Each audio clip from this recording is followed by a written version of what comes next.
And now that we are halfway through the day, I'd just like to remind you that the views expressed by the panelists are personal and not a representation of the U.S. government.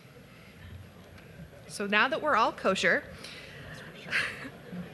I would like to introduce our third panel, which will be moderated by Miss Linda Specht.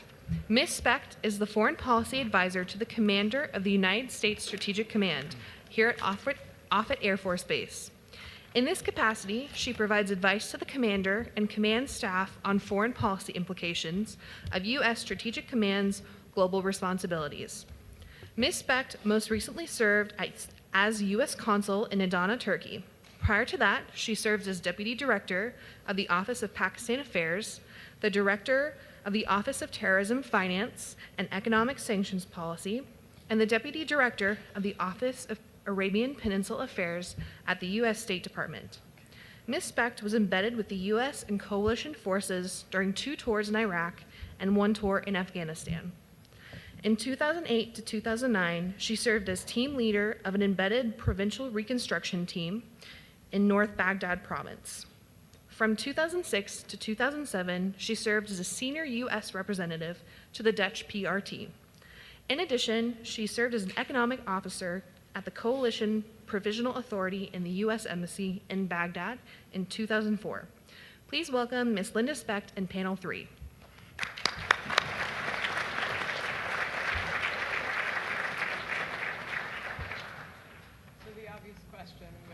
Is why, after years of working on counterterrorism, I'm sitting on a panel on deterrence in any aspect.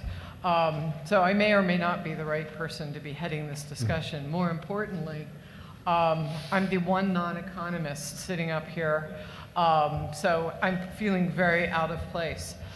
Our topic this afternoon is how does economic entanglement affect competition and deterrence? Now, when I first read this, I read it as negative. I heard entanglement as being a negative framing of the question, and entanglements being something that ties us down, limits us, prevents us from doing something. When a couple of the panel members and I met this morning, others saw it as a positive framing, that entanglements were something good.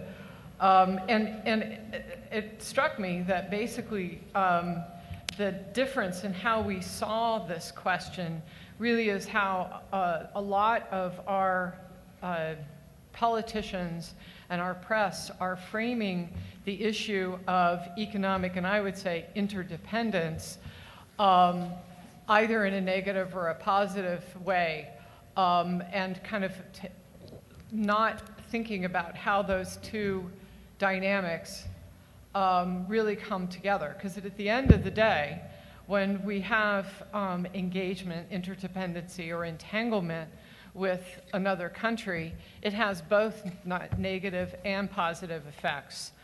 In the past, my early years in the diplomacy, we almost entirely saw economic engagement as a positive. It was something to be promoted, something that was good. I think more recently, we've started seeing it as something negative that prevents us from doing something else. And on reflection, I've decided that we have to look at both of those aspects of economic entanglement. I think that that our discussion this afternoon will probably explore both aspects of those and hopefully get into how we use that dichotomy wisely in our engagements in support of our national security policy. Like earlier moderators, I'm not going to try to really introduce each one of the esteemed economists sitting up here on the stage, because I can't do justice to their long CVs and their accumulated work in a few short words. So instead, I'm going to just simply turn over, I don't know who wants to go first, maybe we just go down the table. So I'll give Dr. Benn Steil the floor. Thank you, Linda. I thought I would focus my initial comments on an historical example of the use of economic entanglement in geostrategy, arguably the most consequential one in American history, and that is the Marshall Plan. The Marshall Plan, on the one hand, was enormously successful in reviving and integrating the economies of Western Europe in the immediate aftermath of World War II. On the other hand, it clearly accelerated the onset and expansion of the Cold War in ways that had not been anticipated when it was launched. So how did it do this? Going back to the war years, the United States and the Soviet Union were, of course, during World War II, allies in the fight against Nazi Germany. But as Soviet dictator Joseph Stalin observed at the Tehran Allied War Leaders Conference in 1943, quote unquote, the best friendships are founded on misunderstandings. And indeed, the misunderstandings between the United States and the Soviet Union during World War II were profound. FDR believed, or wanted desperately to believe, that after the war, the Soviet Union would effectively contain itself. That is, that Stalin would be satisfied within his newly expanded borders. Stalin, for his part, believed that after the war, the Americans would go home, just as they had after World War I. And this glorious misunderstanding began unraveling almost immediately after the fighting stopped in Europe in May of 1945. Going forward into 1946, Stalin starts pressing new territorial demands in Turkey. He refuses to withdraw Soviet troops from northern Iran. They had been based there under treaty during the war, and he only backs down when President Truman sends a large military flotilla to the region. At this point, the American military and diplomatic establishment realizes that they have a huge strategic problem on their hands. How do they defend America's vital economic and security interest in what was considered to be the most important geostrategic part of the world for the United States at the time, Western Europe, without having to rely on the military? And I would emphasize, I think this is really important, that these were truly unique historical circumstances. The United States at the time dominated the globe economically and militarily like never before and never since. We accounted for more than half the world's manufacturing output, and we had sole possession of atomic weapons, which was extremely important. And the military establishment, we're talking about people like Henry Simpson, James Forrestal, Kenneth Royal, we're constantly making reference to the fact that we had a window of opportunity to use rather unique diplomatic tools. So the ideas that became the Marshall Plan were based on this view that we could leverage America's economic dominance in the world as a form of asymmetric warfare to counter the Soviet conventional force dominance in Europe, in order to revive our allies' economies as quickly as possible and allow them to defend themselves, not just their external borders, but to defend the integrity of their political systems. Now, after General Marshall's speech introducing what became the Marshall Plan in June of 1947, Stalin reacted far more negatively than the State Department had anticipated, and this was based on three factors. First of all, Stalin realized that this meant that the Americans were not going home. They were going to stay fully engaged economically, politically, and he predicted militarily, and of course his subsequent actions made that a foregone conclusion. Second, his British spies in London and Washington were warning him that the Americans planned to reverse occupation policy in Germany, which had been based on the Morgenthau Plan to deindustrialize Germany, and that the Americans would now create their own Western Germany, an independent Western Germany that would become the industrial engine of a new integrated Europe, which Stalin considered to be a mortal security threat. And finally, he was deeply concerned that this would undermine his newly expanded empire.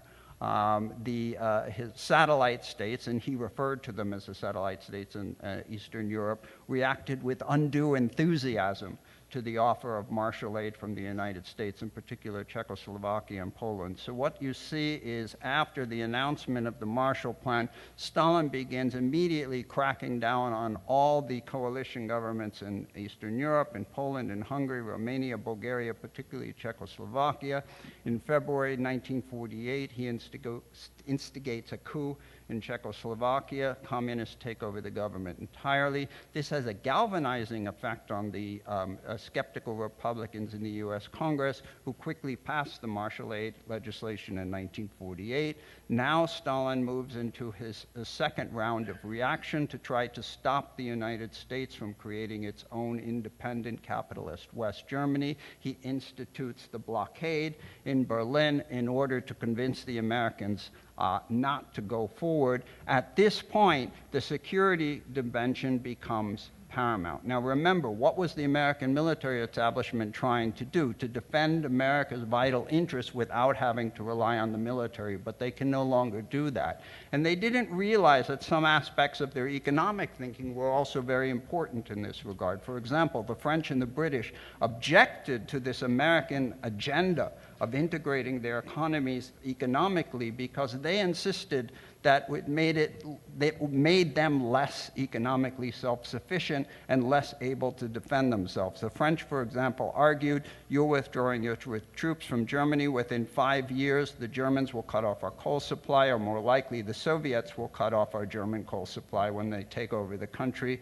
Who's going to provide for our security guarantees? So a year and a day after the Marshall Aid legislation was passed, now we're in April 1949, the NATO Founding Act legislation is passed. And I would argue that the Marshall Plan could never have succeeded without NATO, without that security element. The two went together. To close out, just to put it in a contemporary context, consider Iraq and Afghanistan. We have already spent over $210 billion on economic reconstruction in Iraq and Afghanistan alone, just on economic reconstruction. To put that in context, that is over 50% more than the totality of Marshall aid in current dollars. So it's not as if we have not tried to use economic intervention as a geopolitical tool, but we have failed utterly. And the reason we have failed is because we have not been able to provide the internal and external security component that were absolutely fundamental to the success of the Marshall Plan. So I would argue that this illustrates the importance of addressing economic and security challenges holistically, jointly, and not in isolation. Thank you very much. Dr. Oatley? Thank you. So I will echo many of the comments that Dr. Steil has just made, but I'm going to come at this from a slightly different perspective. I'm a political scientist, not an economist, and so I stand outside of that particular community, and it seems that my value added here is to get us to think a little bit about how we conceptualize interdependence, and then secondly, how interdependence reflects U.S. interests and simultaneously generates threats to U.S. interests. And I guess the place to start is with kind of 4 basic propositions about economic interdependence as insofar as it relates to security and conflict issues. And number 1 is kind of a general statement of Dr. Steil's point, which is throughout the last 75 or 80 years, interdependence has been both an instrument and a goal at the center of U.S. foreign policy. And it's been an instrument because we have, I think, going back to Cordell Hull, believed that trade interdependence is a mighty powerful instrument for peace, and discriminatory trading arrangements, colonial systems, regional bloc-based systems tend to precipitate conflict and war. And so from Hull on, as you see manifested in the Marshall Plan, U.S. post-war planners thought quite hard about how to foster an open, non-discriminatory trading system, how to reconstruct a stable economic system, partly as an instrument to creating a more peaceful world post-World War II. I think it's a component of Roosevelt's 4 fears, freedom from want in this case. It's been a goal as well as an instrument because I think the U.S. has benefited immensely from economic interdependence. And I'll let the economists speak to specifically how and just state that as a proposition. So the second proposition I want to make then is that in general, the literature in political science that has explored this question finds that interdependence can be a principal cause of peace. And I would argue that interdependence as it has emerged over the past 40, 45, 50 years has been a principal cause of what we call the long peace. The fact that there hasn't been a great power conflict over these past 70 years or so is due, not entirely, not solely, but to some extent, to the emergence and development of an interdependent global economy. And within the political science literature, the standard argument or mechanism through which interdependence generates peace is the notion of opportunity costs. Societies that are economically interdependent find that it's more costly to break these ties in order to go to war, and so therefore they're disinclined to break the ties. And so interdependence fosters peace and stability.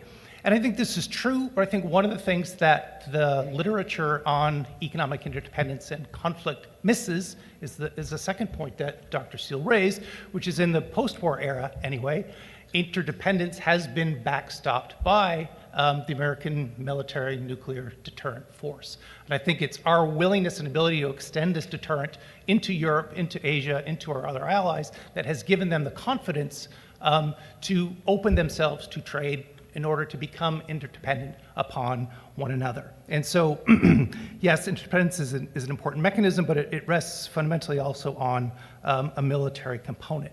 But more broadly then, for the system as a whole, I think that interdependence therefore kind of reduces the need for deterrence, certainly in the individual dyads, less need for deterrence, not necessarily for the system as a whole. So that's the second proposition.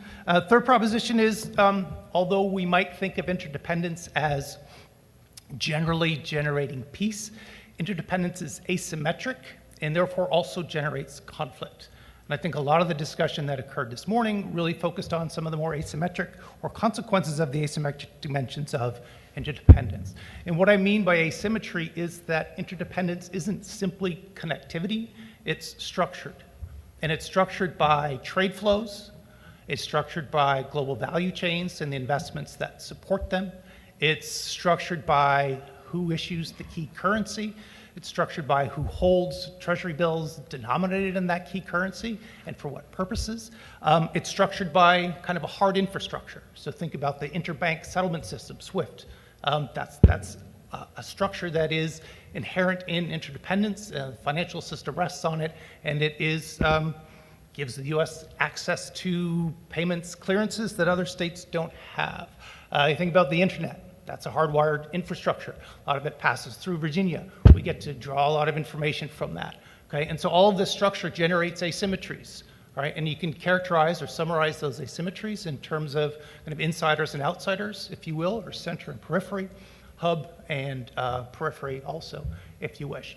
And these positions in the network of interdependence, whether you're at the center or whether you're at the periphery, have implications for the benefits you derive and the costs you experience from interdependence. And to state this just most generally, states at the center have maximal opportunities to exploit interdependence for political gain and have minimal vulnerabilities to efforts by others to exploit interdependence for political gain.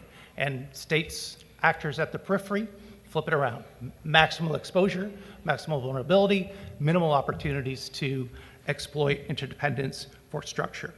And so here again is one clear way in which the U.S. has benefited immensely from an interdependence in ways that isn't directly tied to economic gains, welfare gains from trade and such. We are at the center of most networks in the international economic system. And that gives us a huge privileged position in most of the economic dimensions. Dr. Root might disagree with some of this, but we're at the center of the financial system, and I think that gives us structural power.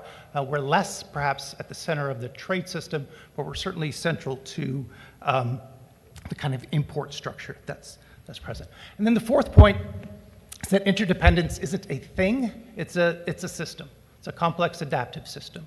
So it's not like we can learn about interdependence and then move on. Interdependence is a system characterized by actors who are inventing things, who are adapting to the behavior of others, who are innovating technologies, they're innovating strategies, and so those behaviors cause the system to change in ways that are very difficult, if not impossible, to predict. And so as a consequence, it would seem to me a big challenge moving forward is kind of thinking about where threats and challenges come from. And so let me conclude with this following point. If you think about the asymmetric and the adaptive nature of interdependence, you really come up with 4 conflict types or threat types. And you can think of these in terms of the characteristics of the adversary. Do we know who the adversary is, or do we not? So known or unknown. Think about the characteristics of the instrument. Do we know what that instrument is, or do we not? Think about the Cold War. It's a known known. The Soviet Union, we know who the adversary is. It's largely military, so we know the instrument. All right, think about known adversary, say Russia, unknown instrument. And so we might think of that in the context of cyber warfare. Russia's an adversary. How will they exploit opportunities in an interdependent system to threaten U.S. interests? We may not be able to predict that. And then the hardest sell, I think, is the unknown unknown. So where will the next adversary come from? And we think of targeted states that we know, 4 states that came up today, this morning, pretty clear. But there are also other actors out there who will emerge to wish to cause us harm. And it's those that we need to think about preparing for. And they will use instruments that don't exist now. And so we need to think a little bit about how do you deal with uncertainty. And maybe this points back to questions of margin that came up in the keynote speech today. So thank you. Good afternoon, everybody. I'm Jonathan Ward. I'm the founder of Atlas Organization, which is a consultancy for government and business on US-China strategic competition. I'm also the author of China's Vision of Victory, which is a new book on Chinese global grand strategy. It's got a foreword by Admiral Scott Swift on the need for a new American grand strategy in a time of US-China competition. I did my PhD at Oxford in China-India relations and speak Russian and Chinese, among other languages. So I've been focusing on the rise of China for over a decade, both as a young backpacker going around Xinjiang and Tibet, across the South China Sea on cargo ships, also as a consultant to the Pentagon since my PhD and to major organizations around the United States on this larger competition. So I'd like to give an overview of Chinese grand strategy and to emphasize that this is not a military-driven strategy that China employs. It's an economics-driven strategy. Ultimately, China's leaders in the Communist Party of China envision that if they can surpass the United States economically, they lay the foundations for eventual technological and military supremacy. And with that, they can defend what they call their expanding overseas interests. So Chinese long-term strategy exists on a time frame that's essentially 30 years from now, towards the symbolic date of 2049. And at that point, with the centenary of the founding of the People's Republic of China in 1949, China envisions itself having essentially completed its rise in what they call the Great Rejuvenation of the Chinese nation, and returning to a position of supremacy in global affairs that resembles their position in the pre-modern era as essentially the dominant empire in the region and in the world that they knew.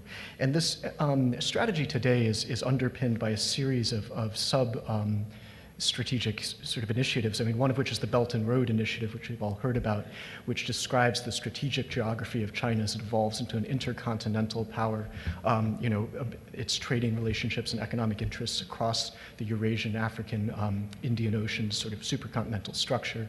The military modernization program, which is designed to make them a peer competitor to the United States, to achieve deterrence and, or if necessary, defeat any other major power rival, while also defending and guaranteeing their overseas interests. Made in China 2025, which envisions China achieving essentially supremacy in 10 strategic industries, and then civil-military fusion, which brings together the civilian economy with the military, and essentially mandates that any innovation in the civilian economy must be brought to the PLA in order to close the gap, essentially at this point, with the United States as a major military. So, China's military, as I would see it, I mean, the key challenge for the United States in understanding this competition is that the only way to reverse the long-term dynamics of US-China competition is to start winning the economic competition. I don't think we can maintain deterrence over the long haul unless we're able to break the dynamics in which China ultimately surpasses us economically. We still have 10 years ahead of us before that gap closes. But that's the foundation from which China would ultimately seek to wield its power in the globe. And the Chinese military, I think in general, it's not exactly designed for the conquest of territory or for warfare in that sense, but really to defend, as they see it, the much broader enterprise of the great rejuvenation of the Chinese nation.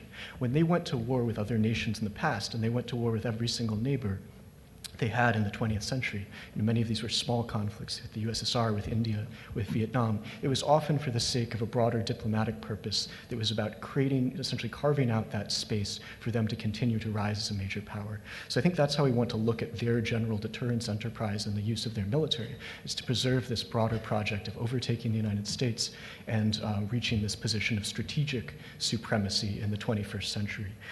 So this is an economic competition. I mean, that's where the fundamental game-changing dynamics, I think, can take shape. And I think, again, in order for us to win this long-term competition with China, you have to win the economic competition and maintain the military edge over the long run.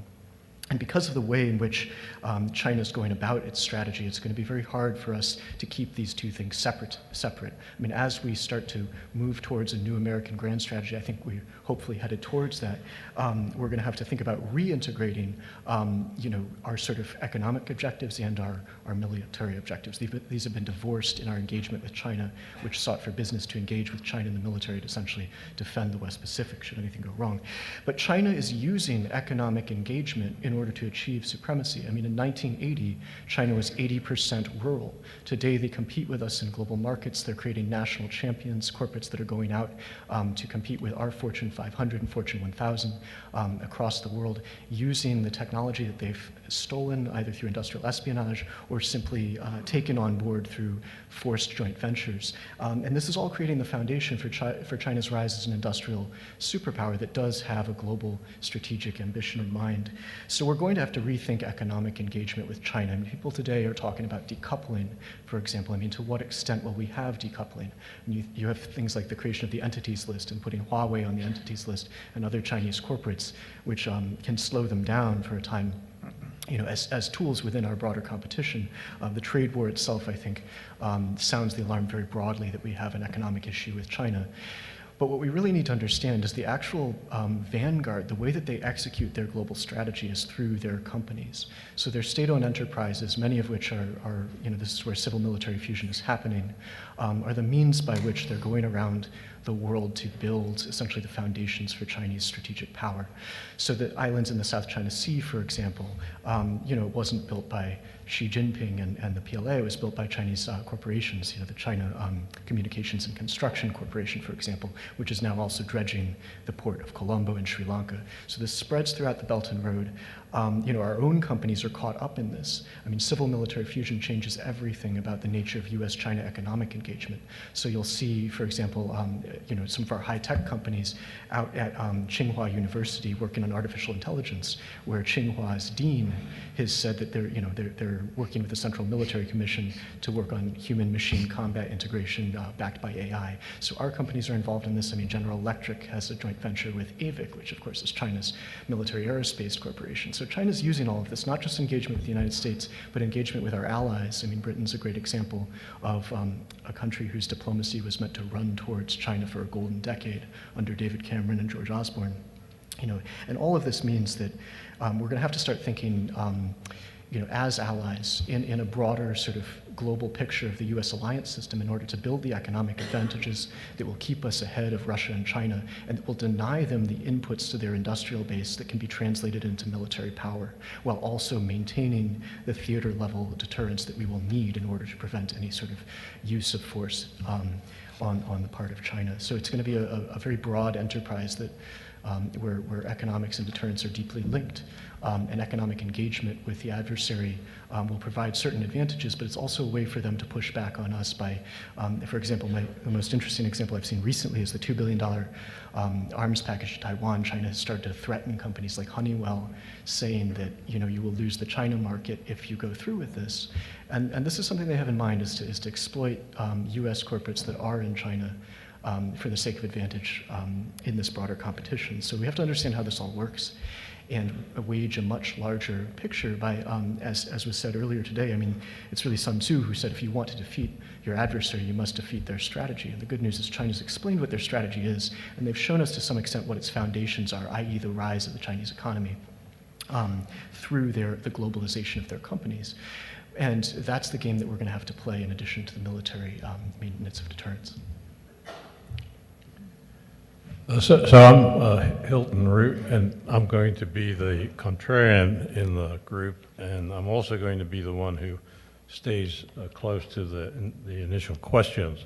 So the first question by answer is, this is about integration of economies and deterrence and competition. So my view on this is that integration of economies can heighten conflict by giving, in this case, China surplus resources to invest in building its conception of a global order that is conducive to the promotion of its values.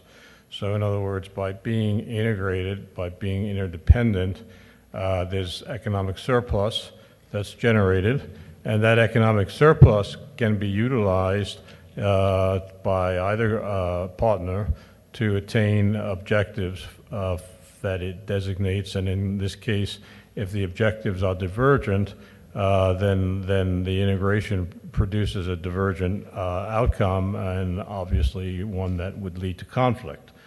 The second question is about political economy. It's about economic competition and political competition. So here I would emphasize that it's the way to best understand this is to understand that there's a filter between the economic and political competition, and that is coalition formation, that is the role of elites, that is the role of groups that are organized in various ways. And in this regard, the economic competition that we have with China, or the economic integration, contributes to strengthening those coalitions that are associated with China's outward investment and global outward opening, and those are primarily state-owned enterprises. So now we're going out and saying, well, we're going to challenge that, and in fact, we would be challenging the very group within China that integration has strengthened, and that's this group, this nexus of Communist Party and state-owned enterprises. So the third question that I'm going to address is, what does history tell us about integration?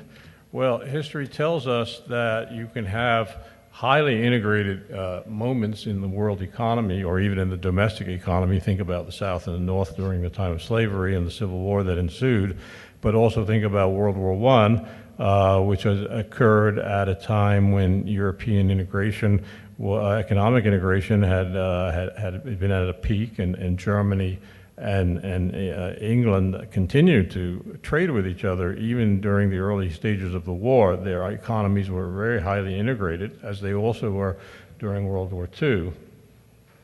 So the point is, there's no evidence that indicates that integration and conflict are separate, or that more integration can lead ultimately to less conflict.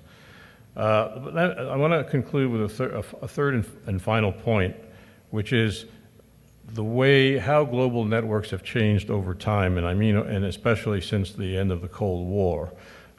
You can think of the global network structure of the world economy as being centralized around two major hubs, and that disintegrated. And now what's happening in its place is a densification of networks. It's not just that China's rising and the U.S. relative power is diminishing, but the network's structure is densifying. And as network structure densifies, it means that the hubs, the central pivots of this global economy, actually have less control, less mechanisms for control. So this allows secondary actors, Saudi Arabia, for example, or Turkey, Iran, to become more independent at a local level. and there's not much we can really do about that because the networks that we could have controlled, trade, technology, arms diffusion, even voting in the UN, these levers that enabled us to keep our coalition disciplined, we no longer, these are now significantly weakened. One might even say we no longer even possess these. So that enables secondary actors to have a more independent role. And then there's another factor, which is peripheral. As we get densification and as we get integration, peripheral activities, peripheral events, peripheral crises can magnify and spread quickly through the system. Once again, you think of World War I and how it was begun by an extremely peripheral incident that as it passed through interlaced interactive relationships, its implications significantly magnified, and the results and the consequences were far more dramatic than one could have predicted from the initial impact or from the initial incident. So these are the kinds of security concerns I think that in an interdependent world we are going to be more and more prone to, the effects of small events that ramify and magnify and spread rapidly, and these small events are not going to be any easier for China to manage than for us to manage. And so this is this interdependence basically has, and this is my final point, this densification of the global network has reduced the options that we may have had when we had a more hegemonic structure. So it's not just that our centrality as an agent within this network has diminished. This decentralization of the network itself has diminished. So that changes our range of possible actions. Thank you. Thank you very much. So I think we have a wealth of kind of views on both the benefits and the costs of economic entanglement, and I'd like to start with a question with respect to the Marshall Plan, Dr. Steil. One of the participants asks whether a Marshall Plan-like policy targeting either Southeast or South Asia would allow the U.S. to gain strong, more reliable alliances in that region. Perhaps the most enduring legacy of the Marshall Plan has been the endless desire to repeat it. In the past 5 years alone, there have been impassioned calls for new Marshall Plans in Ukraine and Greece and Southern Europe and North Africa and Gaza, most recently in Syria, but the old original one has never been replicated or even badly imitated, and I think this speaks to the truly unique historical circumstances in place in 1948 when the Marshall Plan was launched. I'm not saying it's impossible to find a context in which a new Marshall Plan could succeed, but it's very difficult to identify similar components. Just to emphasize one, geography. We remember the Marshall Plan today because it was visionary, but it was also very hard-headed, and we forget about that today. It wasn't just Stalin who drew an iron curtain across Europe. It was General Marshall. He was very explicit about this in his congressional testimony, that those countries who are in the Marshall Plan will be those that we are capable of defending. That is where our armies met the Red Army during in World War II. Everything to the left of that is ours. Everything to the right of that is theirs. And we made very controversial decisions at the time, for example, to write off Czechoslovakia. to the Soviet bloc. That was very controversial within the State Department, but we made these hard-headed decisions because of the necessity of linking military commitments to geography. Likewise, if we were to do anything like that today, it is imperative that we be able to defend the territories that we are trying to entangle with each other or with ourselves. And that's why I emphasize the failures in Iraq and Afghanistan, because I would argue that economic rehabilitation is impossible without physical security. That is, the physical security is a prerequisite. Now, China is trying to market its Belt and Road Initiative as a sort of modern-day Marshall Plan. I don't want to spend too much time belaboring it, but it's an entirely different conception. To emphasize one component, the Marshall Plan was based entirely on grants and aid, not on loans, and that was very conscious. We had learned the lesson from World War I that you do not encumber bankrupt nations with more debt. That only leads to more disaster. Whereas we're already seeing with Belt and Road, which is based entirely on debt, that heavily indebted nations are now becoming heavily indebted to one country, China. When these various projects fail, which many of them will because of the inevitable graft that's taking place. These are less developed countries than the Marshall Plan countries. They'd have less developed civil service, et cetera. China takes over the infrastructure. So even if China is not entering into this plan intending to become a colonial power, they may find themselves in that position with all the diplomatic costs that are involved because of the inevitable political frictions that are generated by diplomacy, which is something that was not part of the Marshall Plan. For Dr. Oatley, you point out that entanglement is a reason for peace.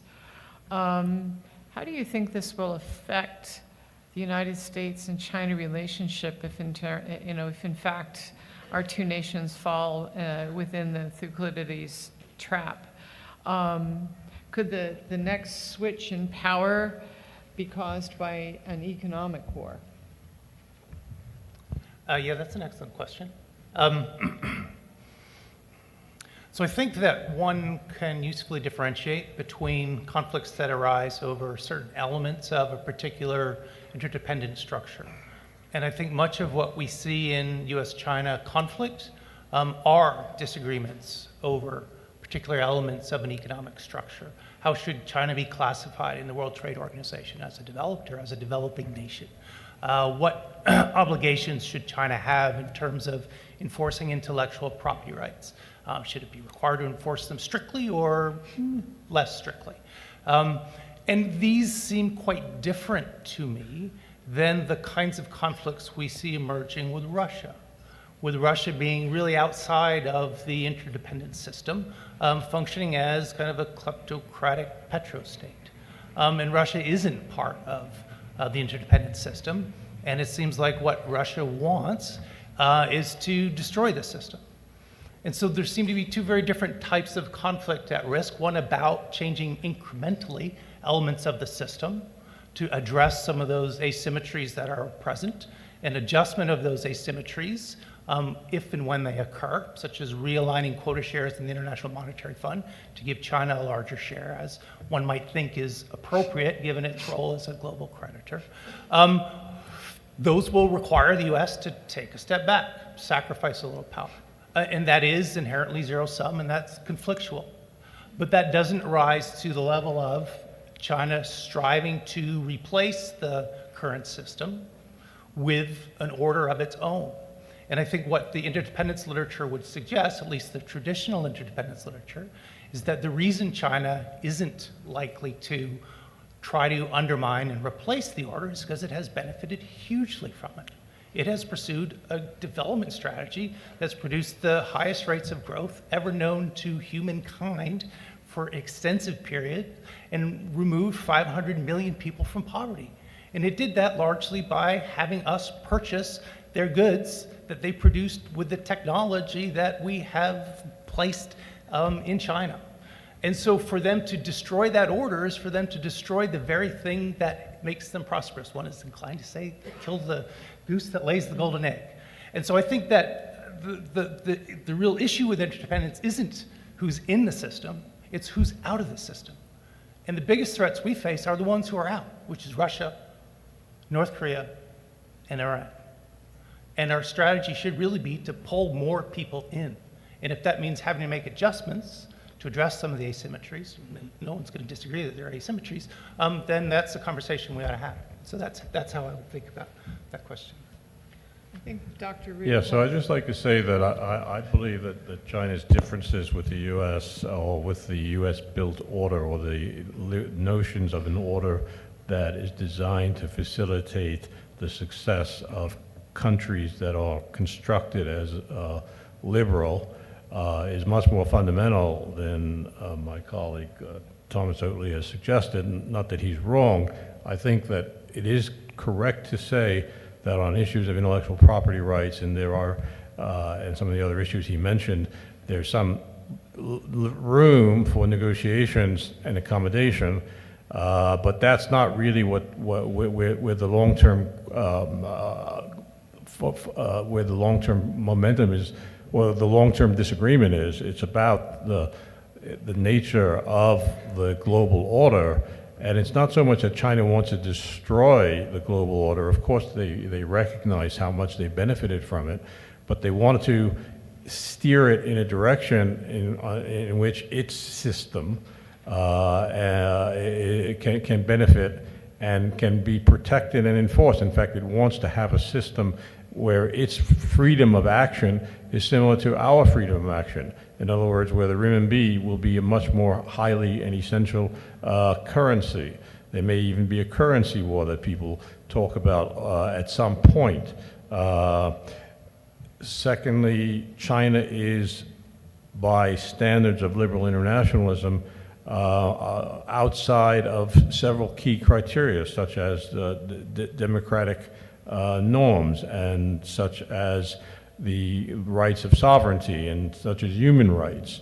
These are very fundamental, and these are the areas in which China will use its resources and its capabilities and its growing economy to shift the global order and to create a coalition of nations around itself that share its values. May I add to that? I think China's leaders have been they've been absolutely clear with us about what they want. And the problem with interdependence literature, I'm not a scholar of that, is that it's a theoretical literature. In fact, there's an enormous body of evidence that describes quite clearly from the position of the Communist Party of China what the goals are. And the frictions we see today, whether it's the WTO or intellectual property theft, are in many ways, from the perspective of China's leaders, the rights that China has as it pursues its path to the restoration of its supremacy. It's an incredibly ideological organization. That's something we've had to contend with in history, from the USSR to Al-Qaeda. I mean, you've got places that have a very clear sense of what they want to do and how they're going to do it. And sometimes we're fortunate enough for them to tell us that in their documents rather than in their actions. And China's, it's an easy study in the sense when you want to know what they think, they've said it. So we shouldn't apply literatures to it that do not partake in the actual body of evidence that tells us about their objectives and strategy. Can I add one point to what Jonathan said? I want to echo it. I've seen a dramatic change in the tone coming out of China in just the past 5 years. 5 years ago, when I used to speak to Chinese officials or top think tank scholars, et cetera, and we would discuss frictions in the U.S.-China economic relationship, the typical party line was that, oh, sure, we have these problems, but you have to understand, we're just a developing nation. We still have an enormous amount of poverty in our country. It's going to take us some time. But the message was, we're all pushing in the same direction. Fast forward 5 years, I don't hear this from Chinese officials anymore. They're not apologetic. They're not saying we're just a developing nation, we're all rowing in the same direction, just give us time. Their message now is our system is superior. Our system is better. The world should be moving towards our system. You almost blew up the world in your financial crisis. Your political system is broken. Democracy doesn't work in your country. Look at the growth rates we're achieving in this country. Maybe you are not doing it right. Maybe you're pressing us because you know that you can't match our performance. It's a very different tone. May I add to that as well? I totally agree. Whoever wrote this question did a really good job. It's a great question. Well, this is what's at issue. I mean, China seeks to replace the United States. That's what's going on. That's what we're living through. So, to your point, Dr. Steil, I completely agree. And part of this is that China's leaders, I mean, there's the messaging in English to foreigners, and there's messaging in Chinese language. And if people all had access to the messaging in Chinese language, we'd have a totally different conversation on China in this country today. And we would have been having a totally different conversation for the last 20 years if we really got to see the actual primary documents and discourse. But now it's becoming more, the confidence is there because they've achieved certain objectives. And what that is what Xi Jinping now calls the new era, is the time in which China has achieved essentially a sufficient degree of what they call comprehensive national power, such that they can actually compete directly with the United States. So, of course, in stages, this used to be hide your brightness, bide your time. That was Deng Xiaoping. That was sort of passed on to Hu Jintao, through Jiang Zemin. But it really goes back to Mao Zedong, the founder of the People's Republic of China, who ultimately foresaw his nation surpassing the United States and was absolutely clear about that. And he was absolutely clear about his objective of revising the world order so that it would suit China as it had existed in the past. And Xi Jinping is very much of that mindset. I mean, Mao has been brought back. You're not supposed to criticize Mao. I mean, it's sort of this gradation of those who are willing to speak openly about this objective and those who are willing to hide it in order to pursue the objective. But the objective remains the same. It's been around for 100 years, since 1919 in the May 4th movement, really. But that's what we're dealing with. Okay. So I guess I would say middle income trap. And I think if we were here 25 years ago, we would be having a very similar conversation, although we wouldn't be talking about China, we'd be talking about Japan. Mm-hmm. And Japan was the next great geoeconomic, geostrategic competitor. It was going to supplant the US, replace the US, take over the world, make us all Mediaites. Didn't happen.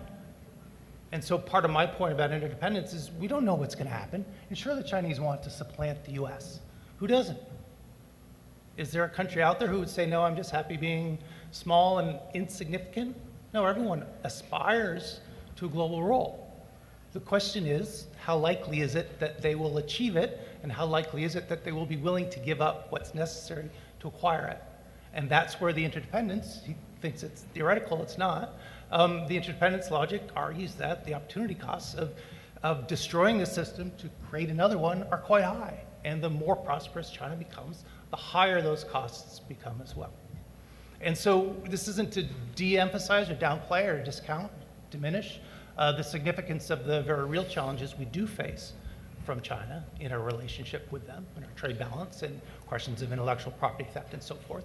But I think it's important for us to be cautious about trying to draw huge conclusions about China as a global competitor that seeks to supplant, replace the U.S. at the center of the international system. Can I just add one So- thing very quickly? I'm sure you want to move on to the next question, but China doesn't have to replace the U.S. or destroy the system. All it has to do is become a giant hub with many other countries rotating around it. And then that would change the system, and that's really, I think, what the kind of transformation that we're going to be looking at is going to have that characteristic, not a direct confrontation. So kind of like UK to the US in the early 20th century. Yeah, we became a giant hub, exactly. Yeah, And okay. exactly. So this question was originally directed at Dr. Ward, but I'm going to direct it at all of you because the question is really, so how does the U.S. flip the script on China? How do we begin to take advantage of and this says economic situation, but I would say geopolitical situation as well, to counter their strategy. Dr. Ward, would you like to take the first crack at that? Sure. So, excuse me. What we broadly have to do is, begin by thinking long-term and big picture. I mean, statecraft happens in decades. We are about to enter the 2020s. This is the vital decade in US-China competition. It's the decade in which, at current pace of events, they will surpass us economically in real terms GDP. It's when all the major emerging technology competitions come to fruition, whether that's the globalization of 5G by China or by an allied consortium of democracies. I mean, hopefully it will be the latter if we play our cards right. It's when the military balance, I think, shifts very painfully against us in the West Pacific based on emerging Chinese advantages if they can sustain them, and just sheer size of the whole enterprise of the rise of China. So what we've got to do, first of all, I think, is we have to win this economic competition. That means essentially winning the game for aggregate real terms GDP. No one's thinking this way yet. They haven't caught up to us. They haven't surpassed us. I mean, we're still well ahead. And we can win this. It has a great deal to do with the success of our, honestly, in my opinion, of our companies, of America's companies. The US Fortune 1000 is two-thirds of American GDP. If our companies are able to go out there and win in emerging markets, to sort of, that's where a lot of our growth as a nation is going to come from, both in our own economy and in the success of US and allied companies abroad.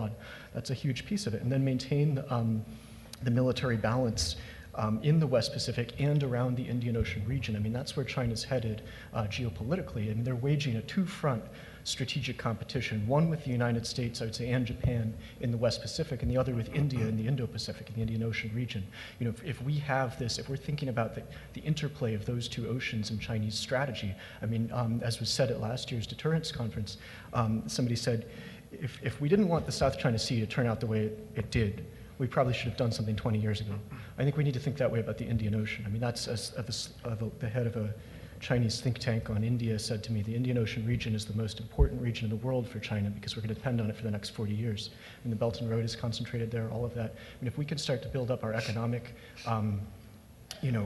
alliances and relationships around the Indo-Pacific and outpace China, then they will have fewer advantages as they try to expand their military sort of strategy beyond their immediate region. So the other is, I think we need an alliance-based trading system. I mean, we need to go back to the countries that are willing partners in what we've always called the free and the rules-based international order, or a free and open order, or the free world itself. I mean, in the end, the amount of economic opportunity among democracies, I mean, it's still 65% of the global economy, where China's 15% of the global economy, and we're about 25%. So we're still coming from a position of amazing advantage if we can consolidate all of this, essentially as a giant economic offset to the People's Republic of China. And then we have to play the game for the narrative. I think the trade war is incredibly significant, not simply for the economic situation that we're in, but the way that China's using it to shape a narrative. We wound up in this or rather it featured in their military strategy that was released for the first time in 4 years this past week or last week, which foregrounds the United States and blames the United States for the acceleration of major power competition. And they're trying to shape a narrative that's against America, and they've been doing this for quite a few years. Prior to the current administration even, they've used forums like the Financial Times in London to say the US world order is an order that no longer fits. They've used Davos, Xi Jinping has used that to say that we're the ones that pursue free trade. I mean, these are not true. So we have to seize the initiative on the narrative. And holding the military balance, I think, is a question of investing in the next generation game-changing technologies where we can find them and develop them in concert with our allies that will keep that military edge for as long as possible, while at the same time denying China the inputs to its industrial base that will give it advantages in emerging technologies. So understanding how integration in its present form is contributing to their military ascendancy is something we really have to pay attention to. And understanding the role of our own private sector actors in that, unwittingly for the most part. I mean, people that are brought into China are brought in there to be a part of the great rejuvenation of the Chinese nation and its many properties. And that's from sort of industrial innovation zones where companies from all over the world will come to build in a certain made in China 2025 industry that does have dual use purposes, to the broader prospects of trying to bring in human capital from outside of China into China. So we have to understand the situation we're in and start to de-link the pieces that are essentially contributing to their strategy as a winning strategy. and then rebuild among ourselves. I mean, that's where we should be focused. Dr. Root. So it has been said by many that most of our challenges are internal. They have to do with issues that we have to resolve currently, and they express themselves to a great extent in our demographic pattern and trends, which are detrimental to future growth. And China also, its greatest challenges are internal, and it has a lot to do with population trends as well. But another tension that we have to resolve, and we're talking about it all the time, and it has to do with this trade thing, is the tension between the need our companies have for funds, meaning selling to China, for example, to engage in innovation, and the need to contain the flow of technologies that could be used against us. That's a very complex problem. It's not obvious that we benefit in the long or even medium term by curtailing our trade with China because we cut ourselves off from funds that companies need. Now, if we were determined to become a state-owned enterprise economy or a state-driven economy, we could substitute private enterprise and private funding for our companies with government funding and subsidies, and then we wouldn't have to worry so much about where are our companies going to get the funding from to compete with the state-owned enterprises of China, and that's really the fundamental issue right now that American enterprise faces, which is that the technology innovation machine that has been driven by capitalism and by private enterprise and by private investment is now facing a very formidable alternative rival system in which the private, in which the capital and the funding is generated and controlled and directed by the state. That's really what we're facing right now, and it's how we confront that challenge more than any other that's going to determine the outcome.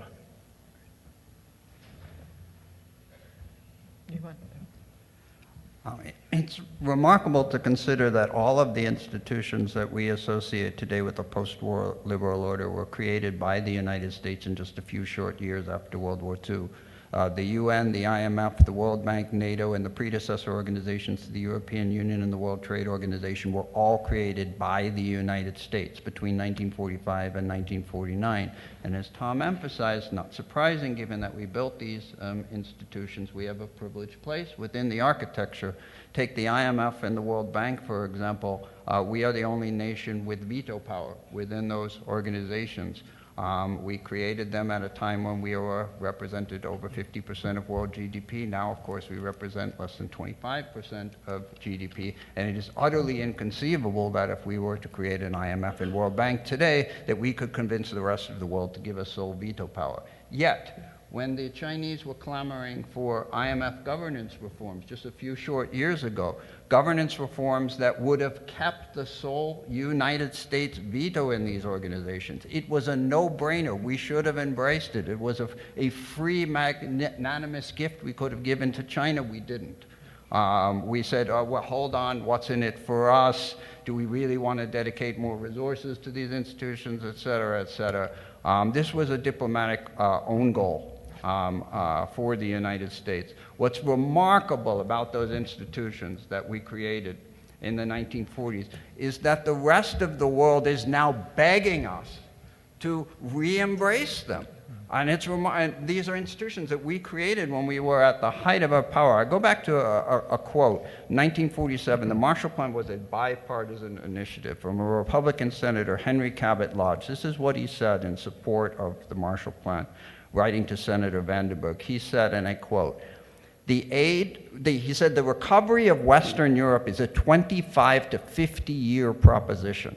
And the aid which we extend today and over the next 3 years will in the long future result in our having strong friends abroad. And how right he was. Fast forward 40 years, the Berlin Wall falls in 1989, and the institutions that the Soviets created after World War II immediately collapsed. The Warsaw Pact, for example. Whereas the institutions that we created as offshoots of the Marshall Plan, NATO and the European Union, were as popular as ever. The newly liberated countries of Central and Eastern Europe were begging to enter these institutions. This was testimony to the power of the vision we had back then. So what should we be doing? Well, logically, when you take this perspective, we should be doing more of it.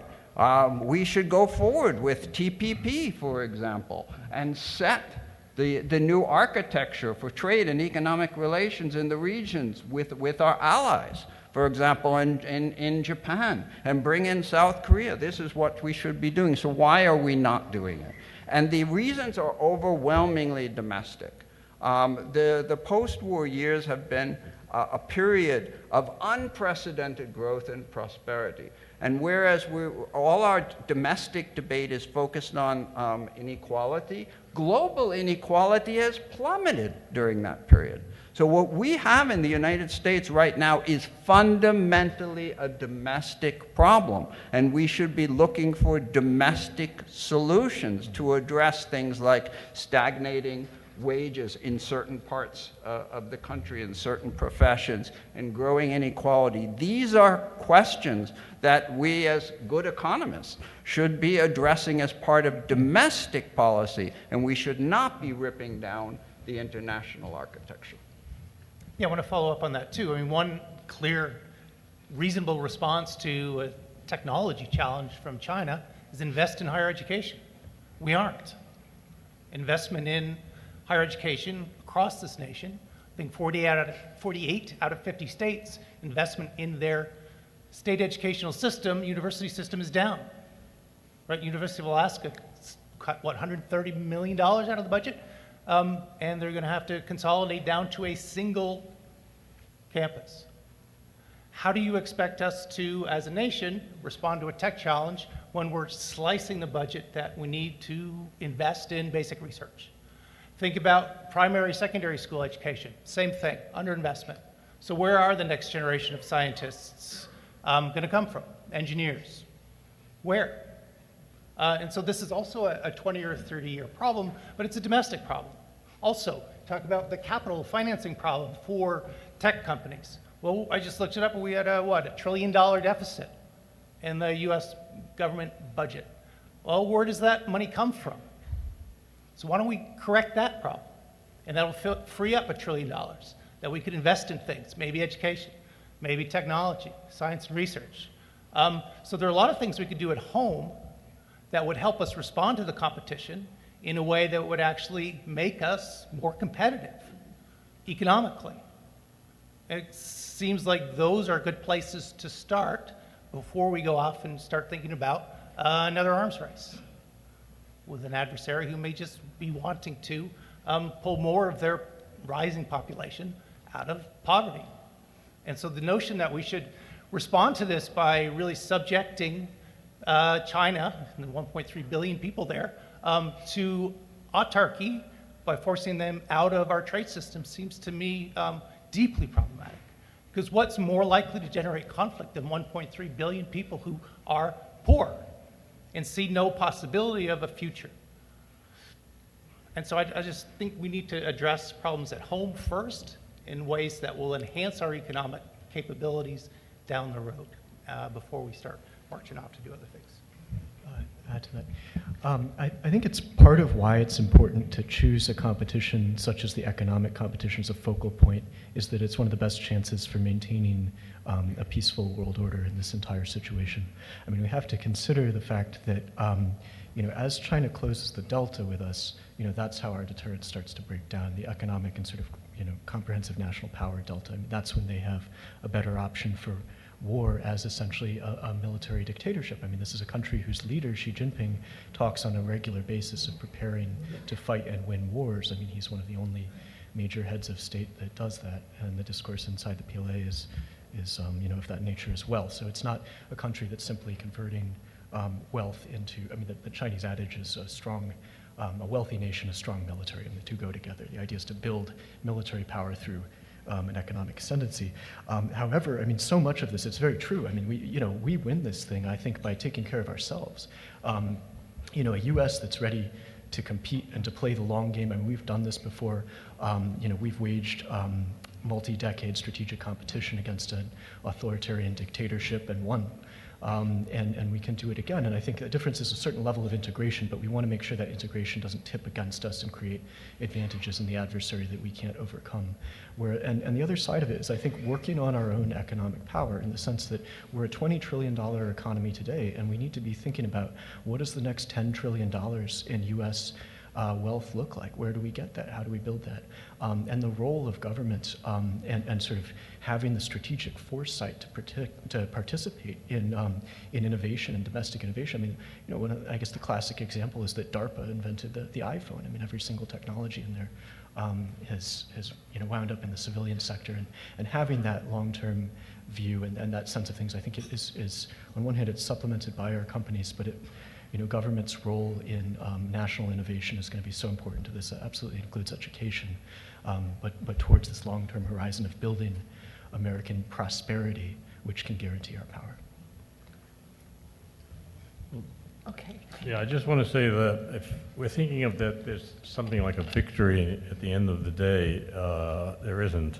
This is a permanent situation, and it's not in a parallel with another so-called authoritarian regime is not a very good one, because that was a closed regime, and here we are with an open economy that is engaging in every single market that we are engaging in. It's a very, very different type of engagement, and it's not a conflict that will have a resolution.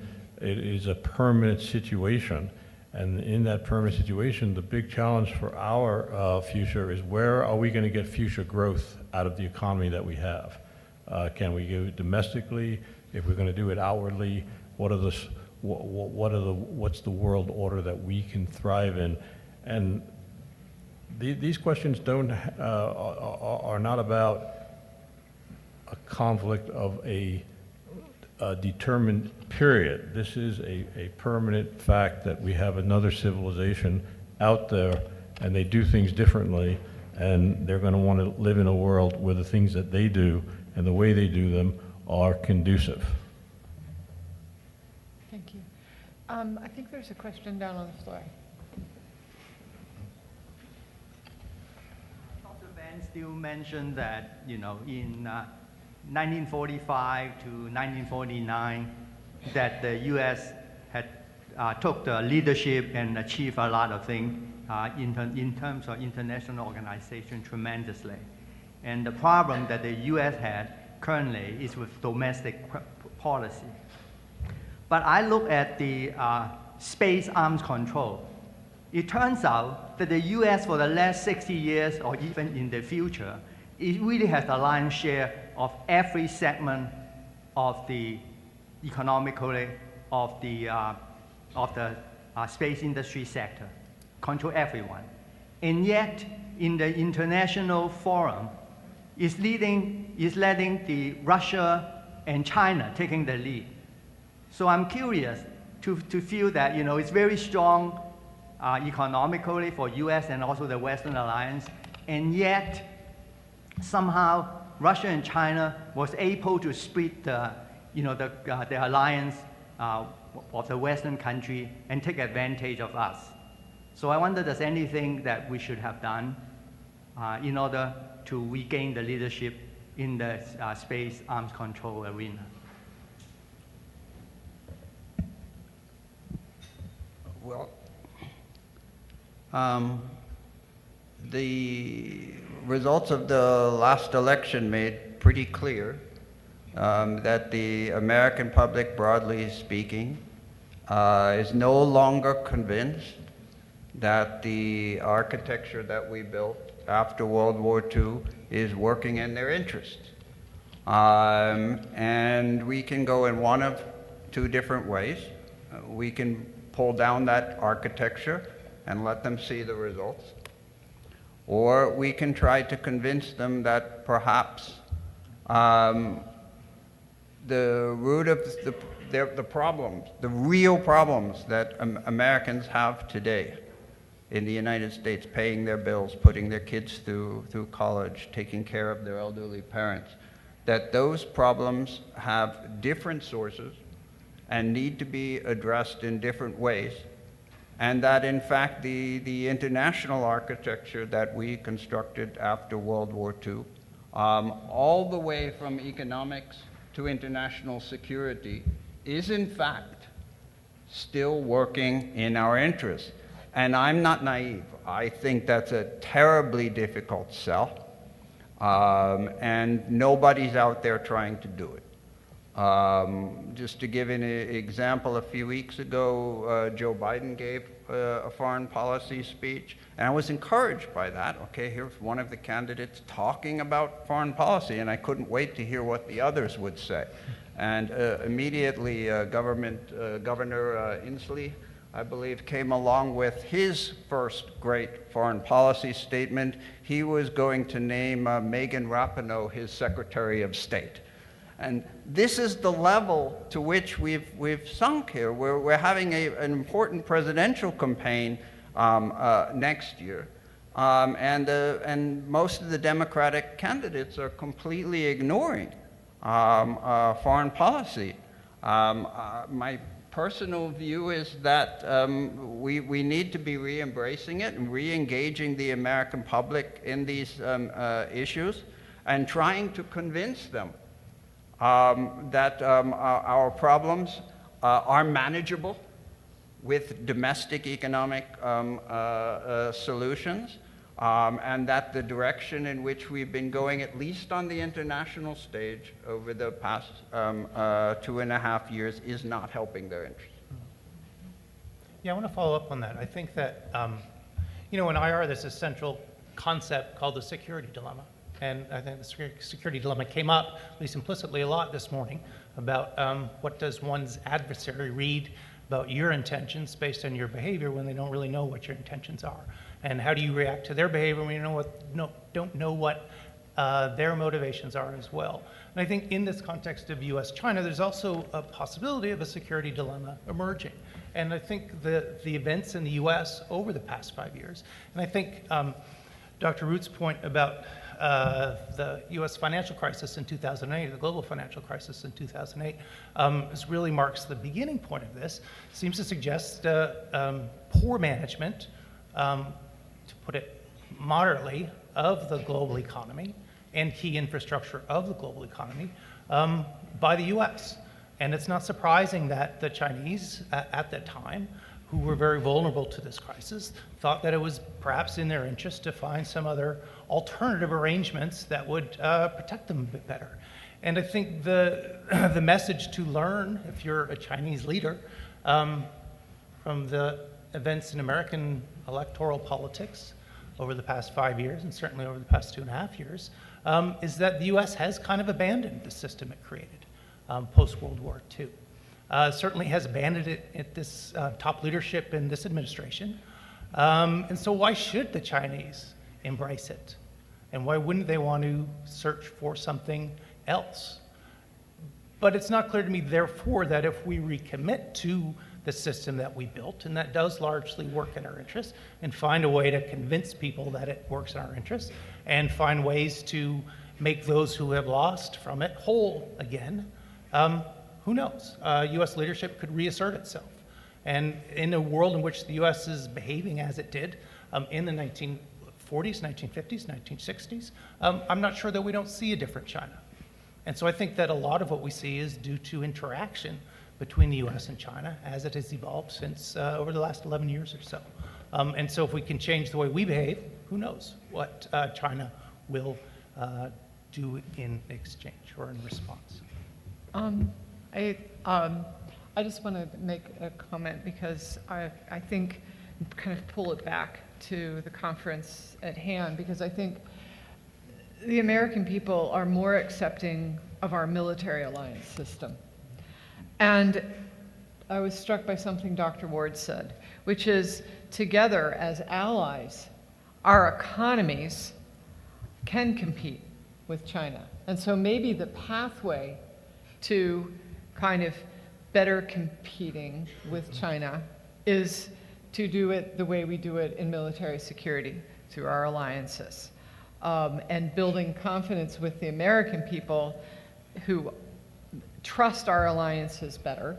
And we have areas to work on there as well, because you hear the complaints about burden sharing. But that this is a pathway, this is our strength. We know that in the military area, our alliances are what make us strong. That may work in the economic area as well. I want to first apologize to everybody who sent in other great questions. That I wasn't able to control this group, but you can tell that the questions that I was able to ask, I want to thank you all for writing them, because they really were a great basis for a really instructive conversation. And thank you very much, panel. We really appreciate your thoughts.